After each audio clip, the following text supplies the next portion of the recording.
ఏ బాటైనా పర్వాలేదంట, సమయంతో సాగటమే మన సింపుల్ సిద్ధాంతం.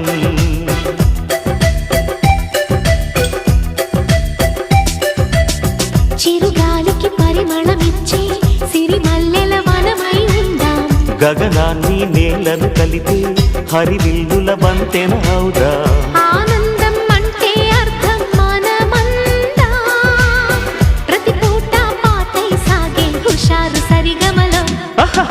ఎన్నో ఎన్నో రాగాలుండే సంగీతం కాదా, చల్లకి నవ్వుల కేరింత.